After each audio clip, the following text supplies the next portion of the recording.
Assalamu alaikum. Welcome to Masjid New Africa Center for Human Development Sunday Talim and Public Address. Today we have the honor of having Assistant Imam Joseph F. Clark joining us. He is the Assistant Imam of Fifth Ward Islamic Center for Human Development. He's a co-founder of Halal House Project, of the Halal House Project. And he also is, I'd like to say, a soldier in the community Yeah. and an advocate for community and family life. So without further ado, I present to you Imam Joseph F. Clark. Assalamu alaikum rahmatullahi wa barakatuh. Udu billahi min shaitanir rajim. Bismillahir rahmanir rahim. Alhamdulillah nahmaduhu wa nasta'inuhu wa nastaghfiruhu wa na'udhu billahi min shururi anfusina wa min sayyiati a'malina. Man yahdihillahu fala mudilla lahu wa man yudlil fala hadiya lahu. Wa ashhadu an la ilaha illallah wahdahu la sharika lahu wa ashhadu anna Muhammadan abduhu rasuluhu sallallahu alaihi wasallam, which would be translated as, I seek refuge to Allah from the evil wishes of Shaitan. All praises and thanks are due to Allah subhanahu wa ta'ala. We praise him, we seek his assistance, and we also ask for his forgiveness. Whomever Allah guides, there's no person, place, or thing that can lead him astray. And whomever Allah allows to be led astray, there's no person, place, or thing that can bring him back to the straight path. I bear witness that there is no God but Allah subhanahu wa ta'ala alone and without any partners. And I bear witness that Prophet Muhammad sallallahu alaihi wasallam is his servant and the seal of our prophets that came before him. It is an honor to be able to come to the speakers or the listeners of Masjid New Africa and Center for Human Development. Like Sister Latifah said, I'm Joseph F. Clark. I am one of those people who I'm one of the smart people who finally got it. You know, our beloved Prophet Sallallahu Alaihi Wasallam said, his duty is to warn, not to manage man's affairs. You know, and I was one of those numbskulls or hardheads that it took a long, long time to understand what it means to surrender. You know, I was told by old time a long time ago, you have to surrender to win. And that's just something we didn't do growing up in the hood. You know, you don't surrender. You know, you don't let nobody see you sweat.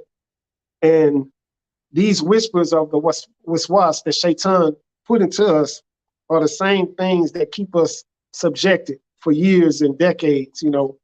And it's an honor, like I said, to be able to come to you and share my experiences with you and the reminder that I contemplate on a daily basis, which in the subject matter would be, comes from Shams, which is a surah in the Quran, in Surah 91, in the name of Allah, the compassionate, the merciful, by the sun and its brightness, by the moon as it follows it, by the day as it shows its splendor, by the night as it draws a veil over it, by the heaven and him who built it, by the earth and he who spread it, by the soul and he who perfected it,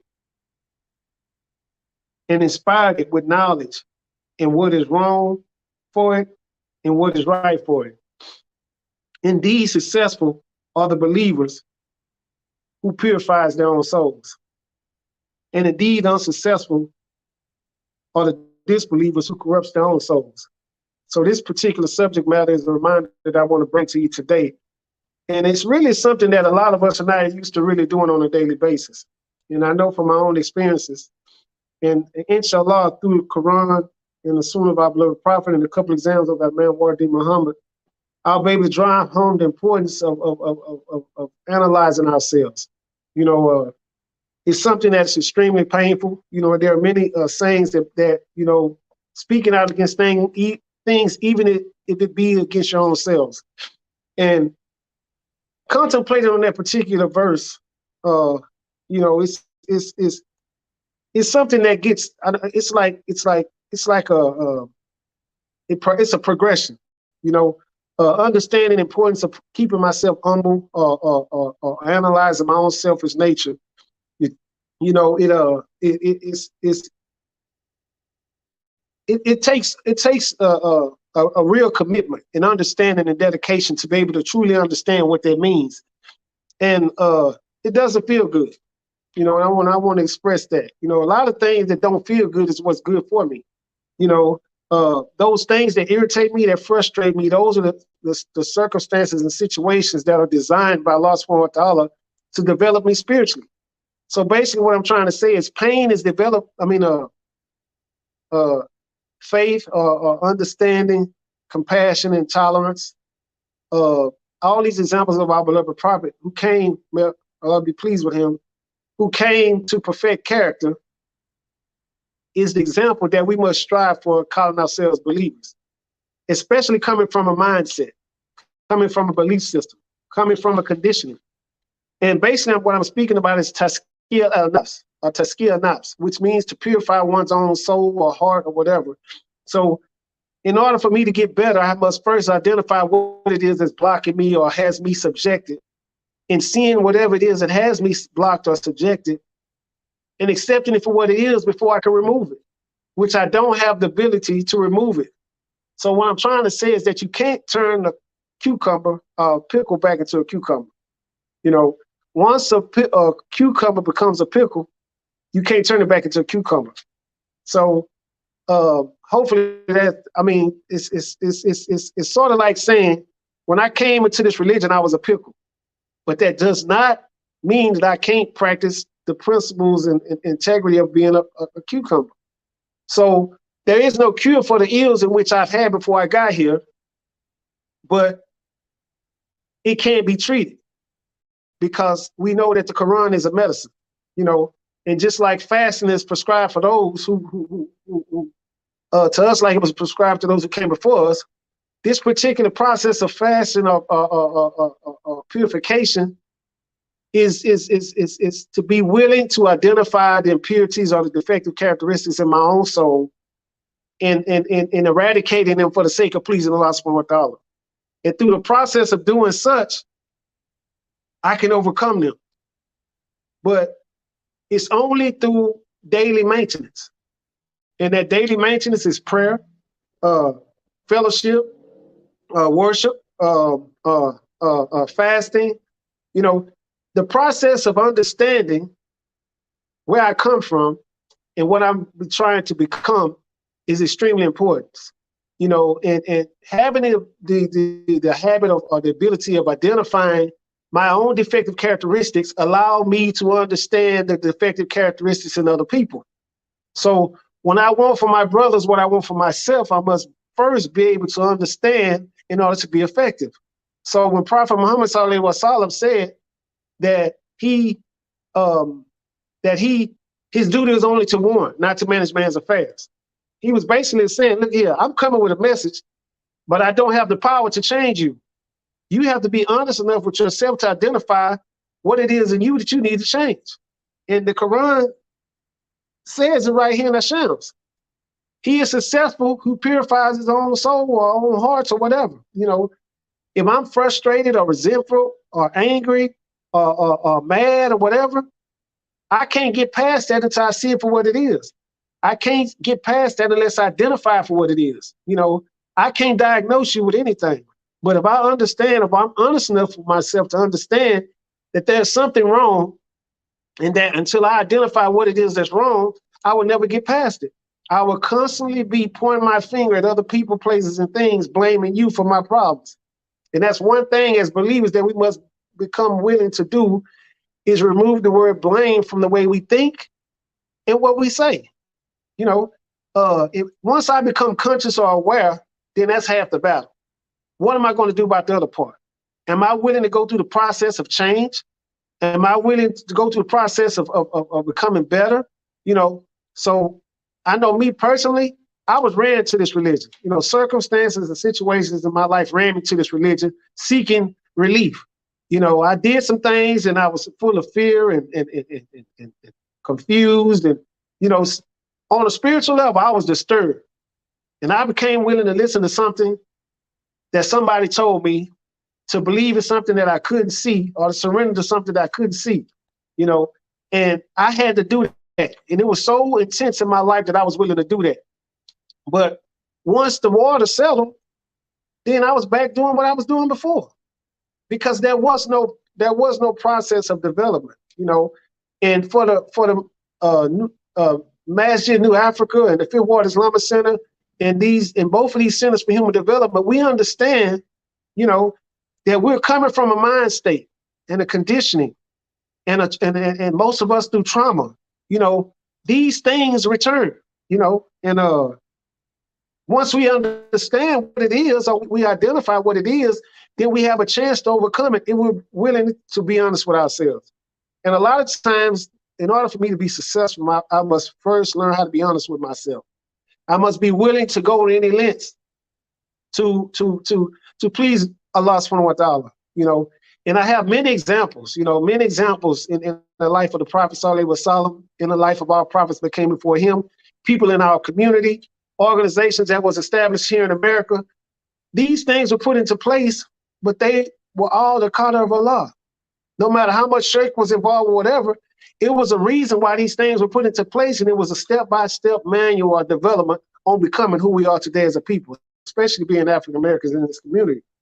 So Tazkiyah al-Nafs, which means that human beings must purification of the self, Tazkiyah al-Nafs, which means that human beings must keep both their bodies and souls clean. This is an individual thing. This is not an Imam thing. This isn't an individual effort by the individual himself, who is internally divided with a dual nature. It's up for me to make sure, you know, Allah ain't gonna do nothing for me without my cooperation, is what I'm trying to tell you. I got to do my part. He gonna do for me what I can't do for myself, but I have to have the courage to do for myself what I can. See, Lord ain't gonna do certain things for me because I have the ability to do it for myself. So, but there are things that I can't do for myself that he would do for me based on my effort to change it or do it. He says, since one affects the other directly. So you can't be spiritually grounded, but physically ungrounded. So they go hand in hand. It's like just like when I grew up in the church, they say you must worship the Lord in spirit and in truth.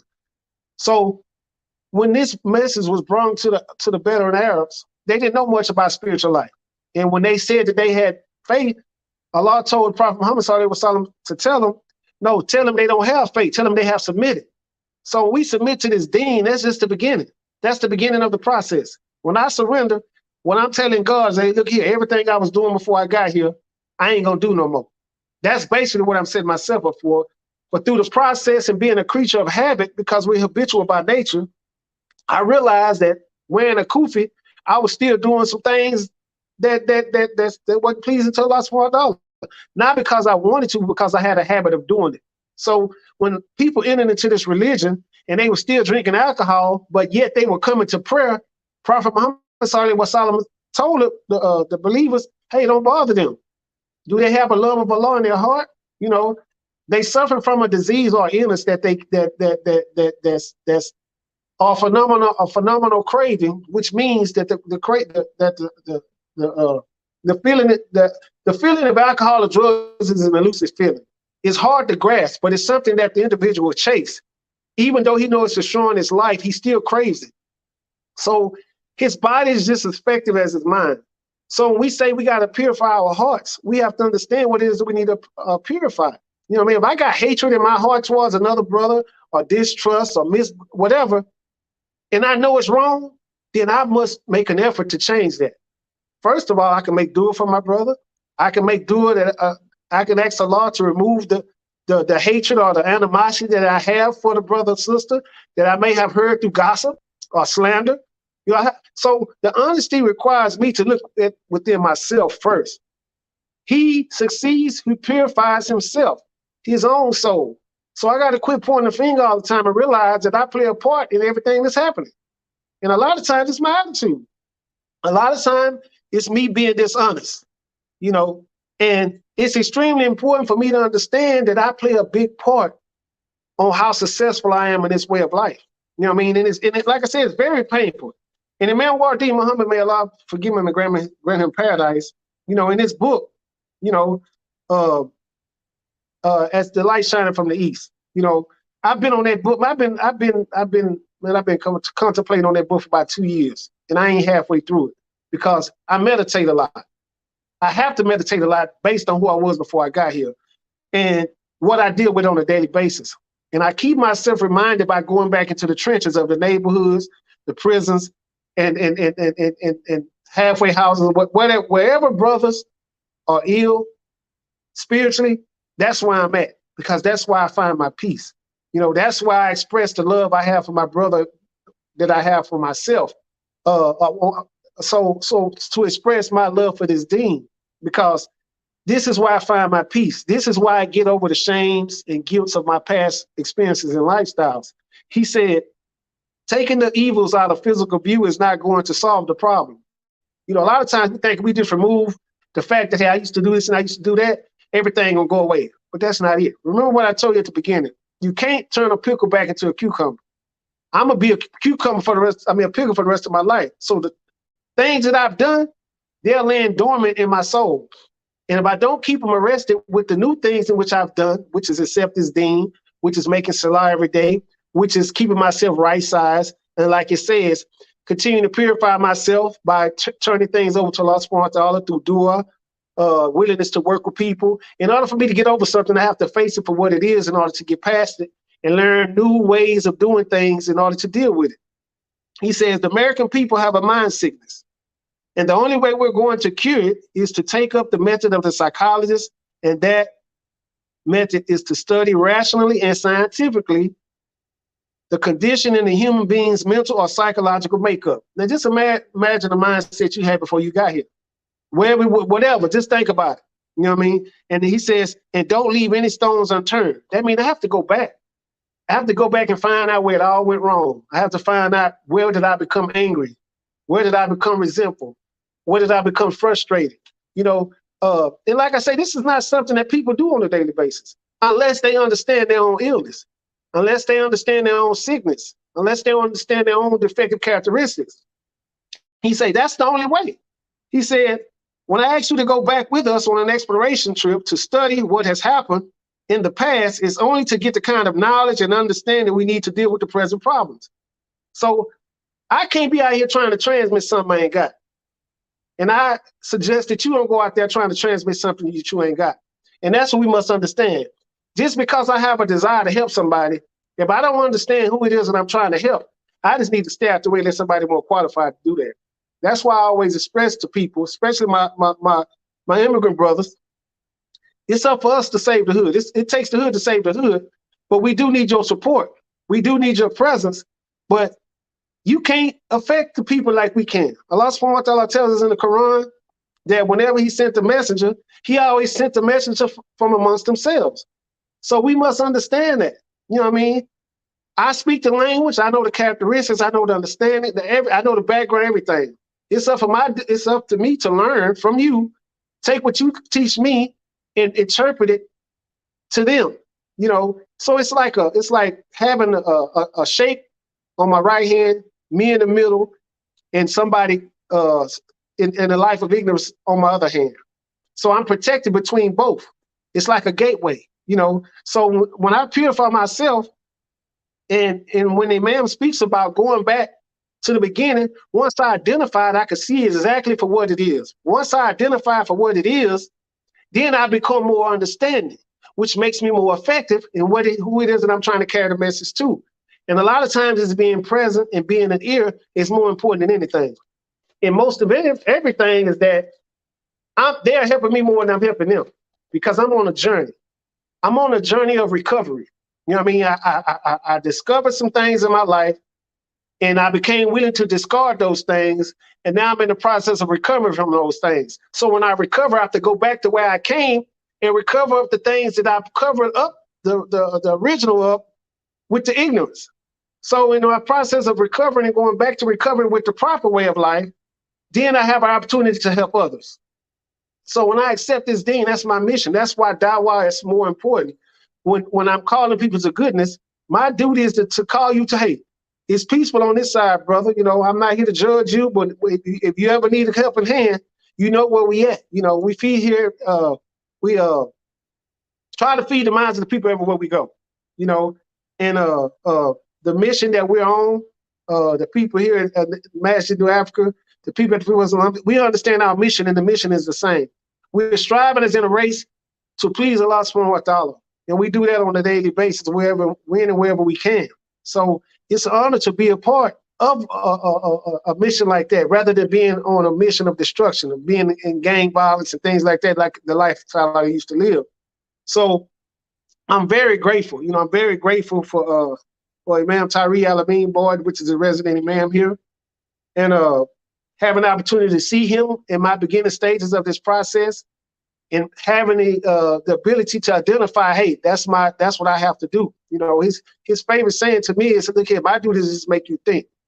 And that's what my duty is, to make you think. It's just to remind you and let you know the importance of what it is that we have to do.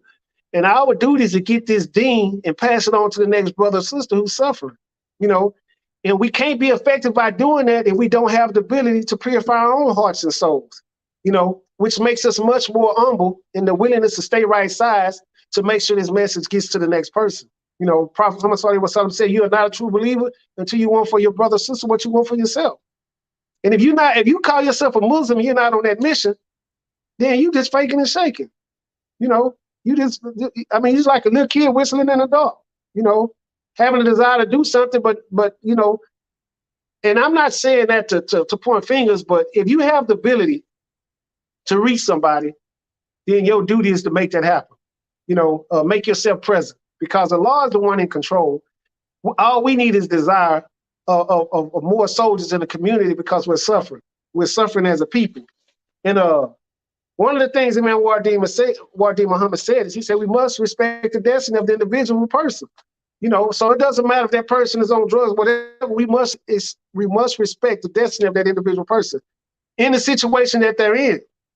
He says, we must acknowledge that every individual citizen is entitled to his freedom and autonomy upon what God made him as and made him for.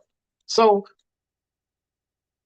when Prophet Muhammad sallallahu alaihi wasallam, his examples is what attracted people to this way of life. It wasn't so much of what he said, it's what they seen him do and what he went through. So when we try to reach people in our neighborhoods, it's the same process. They're not gonna get it just because we went to prison and came back and we changed, so we feel like everybody else will change. No, they need to see us walking this way of life out here in the world, and see us living it for sometimes it takes 10, 20 years before they see how serious that you really are. But Allah is the one who's doing it. We're doing it for the sake of pleasing Allah subhanahu wa ta'ala. And when Prophet Muhammad sallallahu alaihi wasallam and the companions immigrated to Medina, Allah revealed laws with which Muslims must abide by so that they may live together peacefully. So it's an individual effort for those who call themselves believers, and a mission that we have. And our duty is to stick to the mission. Matters what's going on around us, because you never know who's watching. A lot of times people are watching and they never say anything. And what we must understand is that this ain't about my ego and my pride. This is about what Allah subhanahu wa ta'ala would have me do. How through these painful situations and circumstances I'm developing spiritually, because that's what it's about, spiritual. I must be willing to worship him on a spiritual level, which means going through the trials and tribulations of life just as much as on the physical side, by not putting stuff in my body, drugs and alcohol, things like that. The things that I use as symptoms to relieve the spiritual pain, I have to allow him to fill that void, because you'll never be able to fill that void with material possessions, money, drugs, alcohol, sex, or whatever.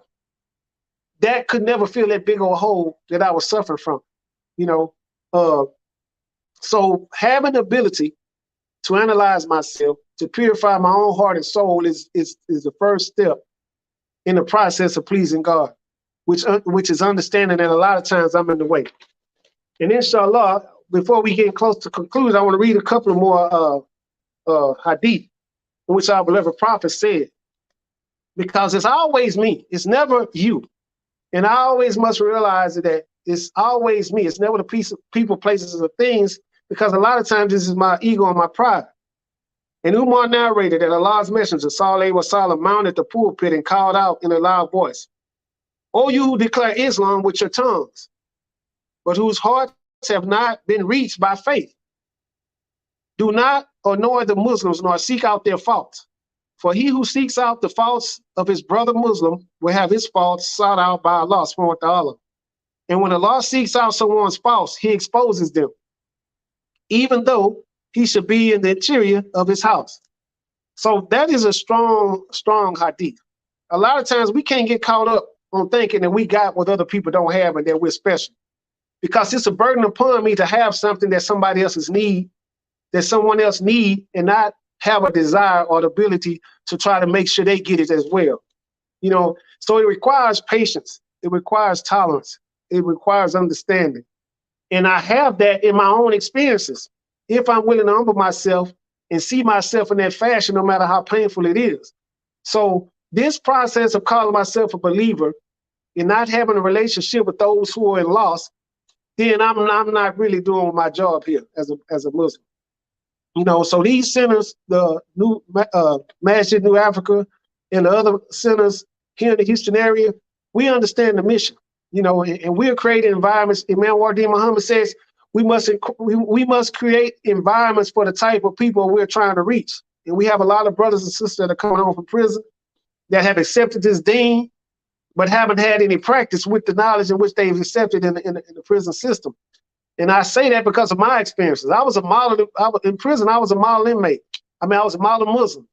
But as soon as I hit them streets, everything changed. You know, because the right people weren't in place to receive me and keep me going toward the right direction. So in less than 30 days, I was back doing what I did before. It wasn't because it was intentional. It was because I didn't have a plan. I didn't have an environment to come into. I didn't have the type of brothers that were waiting on me, that were waiting to greet me and expose me to the new and healthy lifestyles in which they were living. And I'm expressing this from that angle, but it all starts with the individual. You know, he is successful. He purifies his own heart and soul. So until we make the attempt to purify ourselves, we'll never be effective on trying to help somebody else purify themselves. If I have no experiences on something that I can share with individuals to help him understand what he's feeling, he's not going to take me serious. So a lot of times you have counselors, therapists. They only have the medical estimate of this problem that we suffer from. But then there are those of us who live that and have overcame that with the knowledge of the people in medicine, who have applied it to our own experiences, and with the power of Allah subhanahu wa ta'ala, we've had the ability to overcome that. So today's reminder is just what it was, a reminder. Always understand that it starts with the individual first. If the change doesn't take place on the inside, it will never be effective or manifest itself on the outside. So I can walk around here all day talking, sitting high and looking low, and not being effective at all, having an attitude with those who refuse to accept what it is that I have to offer. It's okay to have your mind in the clouds, but you always have to keep your feet planted firmly on the ground, which means don't get too big-headed. Don't become too arrogant, and don't become too intolerant on somebody not receiving something from you that you think they need, just because you know that it's good for them. But it's not that what you have is not good for them. It's your attitude towards how you got trying to give it to them, which means you don't understand. So I always remember it takes the hood to save the hood. And we try to express that through the examples here in our community. And community life is very important. Family life is very important. And that garden always have to be weeded of them weeds that grow daily. You know, we clean them out this week, they right back into the next week. And if we don't have the ability to analyze ourselves and purify ourselves like that on a daily basis, we'll never be effective in giving our message. Assalamu alaikum wa rahmatullahi wa barakatuh.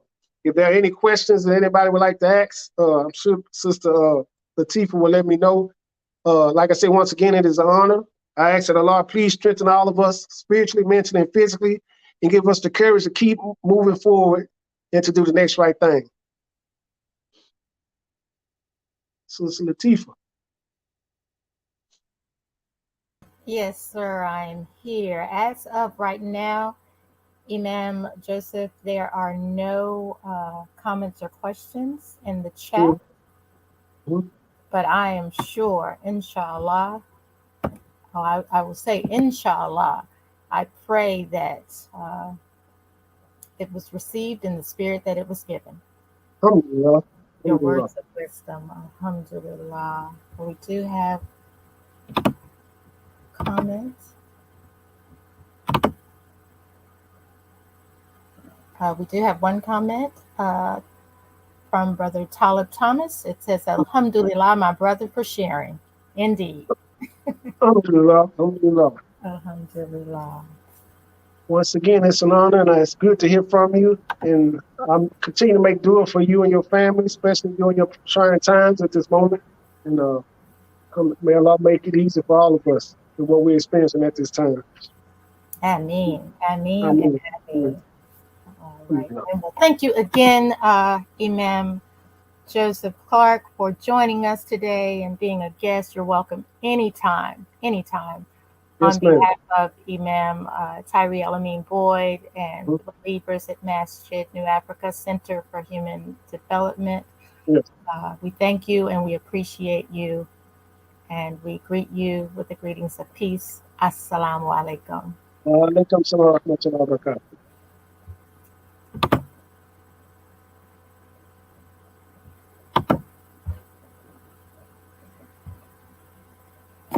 So again, we'd like to thank you on behalf of Masjid New Africa Center for Human Development for joining us today. We'd again like to thank our guest, Imam Joseph F. Clark, for joining us. He's the Assistant Imam at Fifth Ward Islamic Center for Human Development. Please stay tuned for a few additional announcements.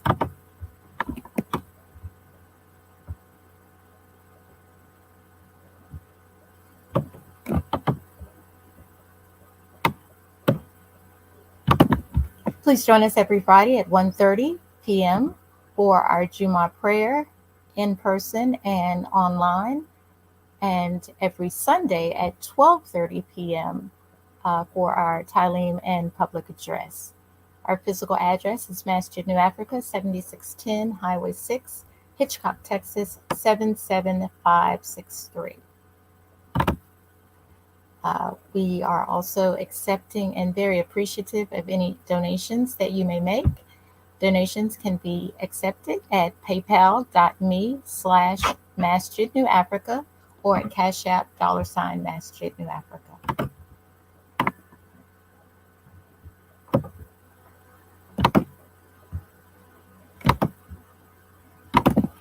We'd also like to announce that there is a stage play coming to Houston.